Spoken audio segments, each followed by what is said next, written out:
स्वतःला बदलण्यासाठी तुम्ही तयार आहात का? स्वतःला बदलायचं म्हणजे काय? तर आधी स्वतःला ओळखायचं. स्वतःला बदलण्यासाठी स्वतःला ओळखण्याची जास्त गरज असते. आणि जेव्हा आपण स्वतःला ओळखतो त्यानंतरच आपण विचारपूर्वक वागायला सुरुवात करतो. नमस्कार मंडळी, मी सायली, तुमची जवळची मैत्रीण.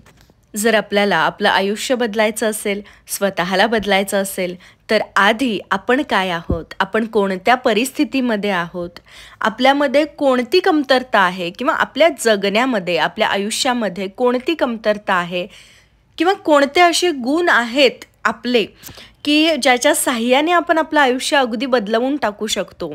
अगदी त्याच पद्धतीने आपण ज्या परिस्थितीमध्ये आहोत त्या परिस्थितीमध्ये अशा कोणत्या गोष्टी आहेत ज्या आपल्याला आयुष्य आपलं बदलवून टाकण्यासाठी मदत करतील, त्याचासुद्धा शोध घ्यायला हवा.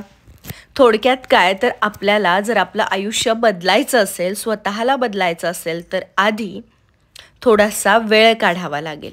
या सगळ्या गोष्टी जाणून घ्याव्या लागतील. सर्वात आधी आपल्याला आपल्या आयुष्याबद्दलची स्वप्न काय आहेत ह्याचा विचार करावा लागेल. आपण नुसताच आयुष्य जगतोय. आपल्याला आयुष्यामध्ये काय करायचं आहे, आपण काय स्वप्न बघितली आहेत आपल्या आयुष्यासाठी, ह्याचा थोडासा विचार करावा लागेल. प्रत्येकाची स्वप्न ही वेगळी असतात. त्यामुळे आपण आपली स्वप्न काय आहेत ही ओळखली पाहिजेत, स्वतःला ती विचारली पाहिजेत. त्यानंतरची गोष्ट म्हणजे स्वतःसाठी नेमकी कोणती गोष्ट आपली करायची राहून गेली आहे, ती गोष्ट मी करायला पाहिजे होती, ती गोष्ट मी का नाही केली, काय असं झालं की ती गोष्ट करायची राहून गेली, मग ती मी आता करू शकते का? का नाही? आपण कोणतीही गोष्ट कधीही आणि केव्हाही करू शकतो. कोणतीही गोष्ट करण्यासाठी वयाचं, वेळेचं बंधन नसतं. त्यामुळे जी गोष्ट राहून गेली आहे आणि त्या गोष्टीबद्दल आपल्या मनामध्ये जर हळहळ असेल तर ती गोष्ट पटकन करून टाकायची. कारण आयुष्याच्या शेवटी असं वाटायला नको की अरे यार, ते मी करायला पाहिजे होतं, ते का राहिलं माझ्याकडून. त्यामुळं असं जर आपल्याला वाटत असेल की ही गोष्ट मी केलेली नाही आहे आणि सतत आपल्या मनामध्ये ती हळहळ असेल की ती गोष्ट मी करायला पाहिजे होती, तर लगेचच उठा आणि ती गोष्ट करून टाका. अशी कोणती गोष्ट आहे की ज्यामधून आपल्याला प्रोत्साहन मिळतं? मग काही वेळेला काहीतरी ऐकल्यावर प्रोत्साहन मिळतं, काहीतरी पाहिल्यानंतर प्रोत्साहन मिळतं किंवा कोणती तरी एखादी गोष्ट आपण जर केली तर त्यामधून सुद्धा आपल्याला मोटिवेशन मिळतं, प्रोत्साहन मिळतं. मग त्या गोष्टी कोणत्या आहेत ह्याचा थोडासा विचार करायचा आणि त्या गोष्टी सतत करायला सुरुवात करायची. आणि जे प्रोत्साहन आपण घेतोय ते इतरांनासुद्धा द्यायला हळूहळू सुरुवात करायची. म्हणजे सतत आपणसुद्धा प्रोत्साहित राहू आणि आपल्यामुळे आपल्या आजूबाजूचे लोकसुद्धा प्रोत्साहित राहतील. एखादी गोष्ट आपल्याला करायची आहे पण ती न करण्यासाठी काहीतरी मध्ये येते, मग ते काय आहे ह्याचासुद्धा शोध घेतला पाहिजे. कारण कुठेतरी आपल्यावरती बंधन असतं की त्यामुळे आपण ती गोष्ट करू शकत नाही. मग ते बंधन काय आहे हे शोधून काढून त्यावरती काम करायला सुरुवात करायला पाहिजे. अशा कोणत्या गोष्टी आहेत ज्या आपल्याला दुःखी करतात, त्यांच्यामुळे आपल्याला निराश वाटतं, त्यासुद्धा गोष्टी आपल्याला शोधून काढल्या पाहिजेत.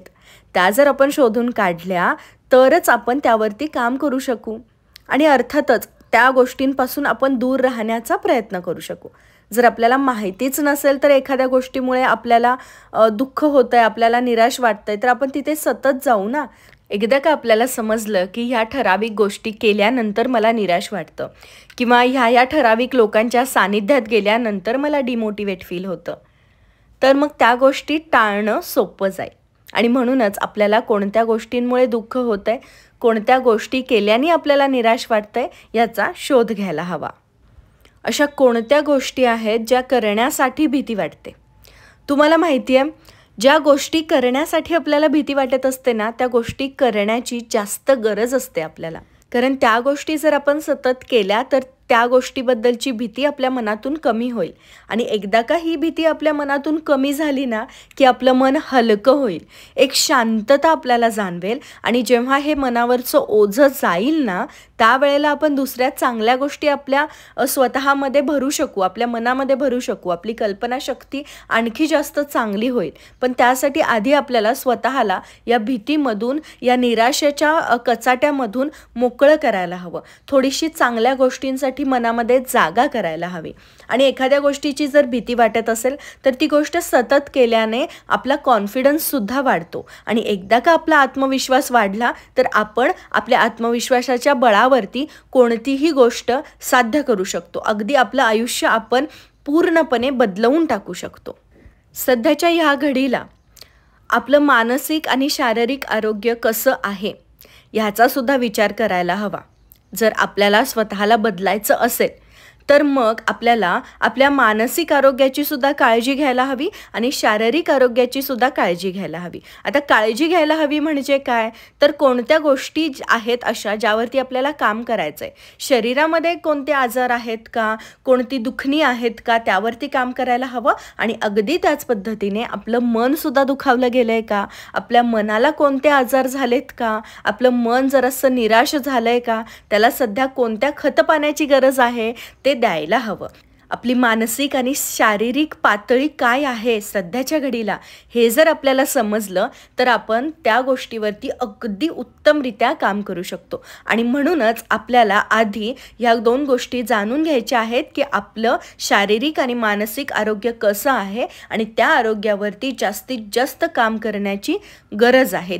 आपलं शारीरिक आणि मानसिक आरोग्य सुधारायला लागलं तर आपोआपच आपलं आयुष्यसुद्धा बदलायला लागेल आणि आपल्या स्वतःमध्ये सुद्धा वेगवेगळे बदल व्हायला लागतील. आपलं व्यक्तिमत्व भारदस्त व्हायला लागेल.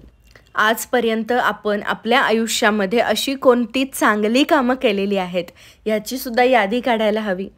जर आपण ती यादी पाहिली, सतत पाहत राहिलं तर आपल्याला आणखी चांगलं करण्यासाठी सुचेल. त्या यादीमध्ये आणखी भर पडत जाईल. त्यामुळे ह्या गोष्टी नोट डाऊन करणं खूप जास्त महत्त्वाचं आहे. आपल्या कामातला कोणता भाग आपल्याला सर्वात जास्त आवडतो किंवा कोणता भाग आपल्याला अजिबातच आवडत नाही. मग ते काम कोणतंही असू शकतं. घरातलं काम असेल, ऑफिसचं काम असेल किंवा इतर कोणतंही काम असेल. अशा कोणत्या गोष्टी आहेत ज्या आपल्याला करायला आवडतात पण एखादी गोष्ट आपल्याला आवडत नाही, मग आपण ती पुढे ढकलतो. ती गोष्ट कोणती आहे ती शोधून काढायची आणि जी गोष्ट आपण पुढे ढकलतो, जी गोष्ट करायला आपल्याला आवडत नाही ती आधी करायला घ्यायची आणि ज्या गोष्टी आवडतात त्या नंतर करायच्या. जेणेकरून आपला जो न आवडत्या गोष्टी केल्याने येणारा कंटाळा आहे तो निघून जाईल आणि मग शेवटी आपण आपल्या आवडत्या गोष्टी केल्या की आपला आनंद जो आहे तो कायमस्वरूपी टिकून राहील. आणि हाच आनंद सतत जर वाढवायचा असेल तर आधी आपल्याला स्वतःला जाणून घ्यायला हवं. स्वतःचं आयुष्य बदलण्यासाठी प्रयत्न करायला हवेत. आणि तेच प्रयत्न करायचं तुम्ही ठरवलंय ना, मला लगेचच कमेंट्समध्ये लिहून कळवा की तुम्ही स्वतःचं आयुष्य बदलण्यासाठी काय काय करणार आहात, स्वतःला जाणून घेणार आहात की नाही. नवीन विषयासोबत लवकरच आपण भेटूयात. तोपर्यंत स्वतःची काळजी घ्या आणि स्वतःला जाणून घेण्यासाठी प्रयत्न करत राहा.